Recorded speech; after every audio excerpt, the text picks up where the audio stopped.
Excellencies, Honorable Ministers, fellow participants, ladies and gentlemen, it is with great pleasure that I address this very timely G20 Interfaith Forum in the historic city of Bologna on the theme Time to Heal, Peace Among Cultures, Understanding Between Religions. I'm grateful to Professor Alberto Meloni, Chair of the Italian Organizing Committee, and to his colleagues for their kindness in inviting me to participate. I appreciate the opportunity, particularly because of the relevance of the conference theme to my own country, Sri Lanka, and more generally to the geographic region of South Asia. A prominent features of our region is ethnic, religious, and cultural diversity. Our countries are home to people from diverse ethnic backgrounds, professing different religions and nurtured by an array of cultures. And yet, rising above these differences, we have responded to the challenge of building a sense of mature nationhood, uniting all the different communities. Our future as one nation depends very much on this idea of unity and solidarity, which is absolutely essential to achieve our economic, political, and social goals. Extremist ideology and violence associated with it represent one of the most serious challenges of our time. It is appropriate to recall the tragic event of 9/11 exactly 20 years ago and to share our deep sense of grief with the families of victims of this outrage and indeed with all humankind. This is a reminder of the need for eternal vigilance against all forms of terrorist action, however be the offenders and whatever be their professed aim and purposes. It is especially fitting that this prestigious event should take place in Bologna, a city which has rightly established its reputation as a world leader in culture, in the arts, and all fields of intellectual activity. This enchanting city enshrines for all time the spirit of Italian Renaissance and its remarkable contribution to the growth of civilization.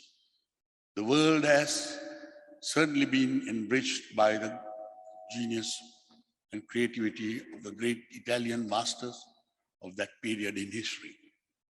I observed from the conference documents prepared with great clarity that you have placed a sharp focus on the areas in which peace and harmony among cultures play a vital role in our time. I have no hesitation in identifying education as the most important of these areas. Young minds are impressionable, and it is during the childhood years that there is the greatest chance to develop the right attitudes and values. While there are clearly differences embedded in the substance of different religions, there is also a core of beliefs and conviction that are common to all religions. It is the duty of policymakers and educationalists through the curriculum and methods of teaching in our school and universities to emphasize what all religions share in common, the areas of consensus, rather than the point of reflecting differences.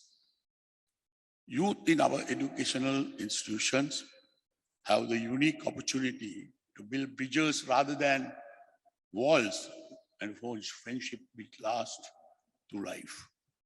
The government in my own country is giving priority right now to reform the content of education, to bring it in the line with modern requirements,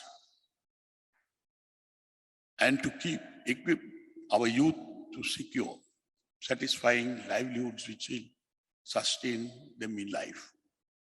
The grave health crisis which the world is experiencing at this time serves to underline the bonds which unite us all. COVID-19 makes no distinction among religions, nationalities, and civilizations. Strikes deadly blow at all humanity.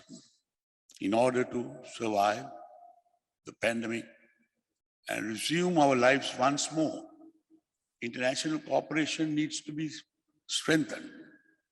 Vaccines and other protection made possible by modern medicine must be available across the globe with firm arrangements in place for less affluent nations to be assisted by international organizations and by countries with strong economies. It is a battle that has to be won, not by some, but by all. While it may be legitimate for countries to close their borders temporarily to contain the virus, isolation is not the answer. One of the realities of the world in which we live is the free movement of goods, services, and people across national frontiers. Migration in search of a better life is challenged by conditions prevailing today, but employment opportunities on an equitable basis must be continued to be available freely. This is a field in which gender equality and dignity is of special importance. Gautama the Buddha, in his final sermon, the Mahaparinibbana Sutra, declared that the moral quality of a society is to be asserted by the kindness and compassion shown to its more vulnerable members.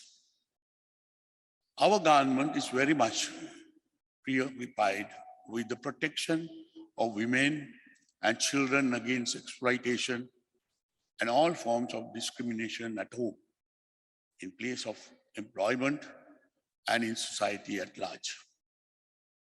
Outdated laws relating to marriage, custody, and inheritance are being currently updated by the Parliament of Sri Lanka. Our attitude is one of zero tolerance of human trafficking. Climate change and other environmental issues are in the forefront of our minds. Sri Lanka is trying its best to adopt a balanced approach to human development. While progress on economic issues, it is necessary to support rapidly growing populations. This cannot be done at the expense of the environment.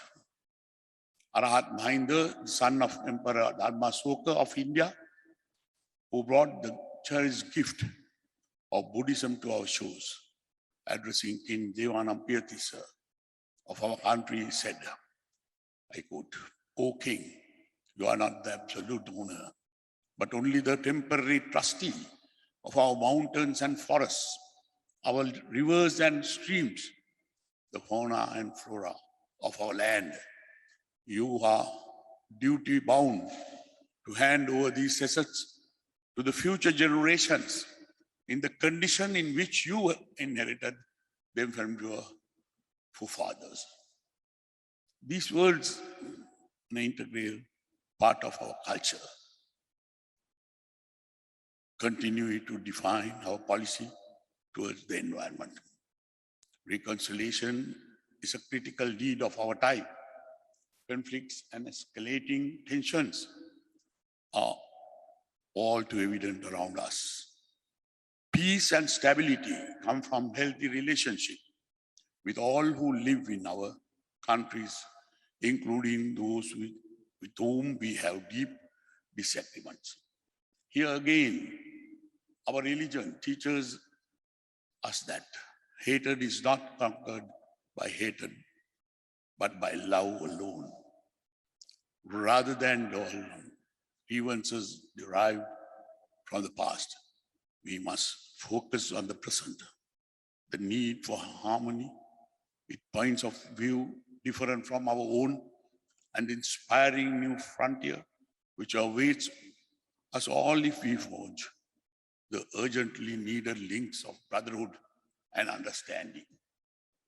To this end, this refreshing symposium in Bologna, the oldest seat of learning in Europe, makes a contribution of the highest value. The G20 Interfaith Forum, which has been a regular event over the last 7 years, presents a rare opportunity for intercultural dialogue. I am deeply conscious of the honor you have bestowed on me by your invitation to address this prestigious gathering. I thank Professor Milani and his colleagues warmly, and I wish your discussions very success. Thiruvan Saranai.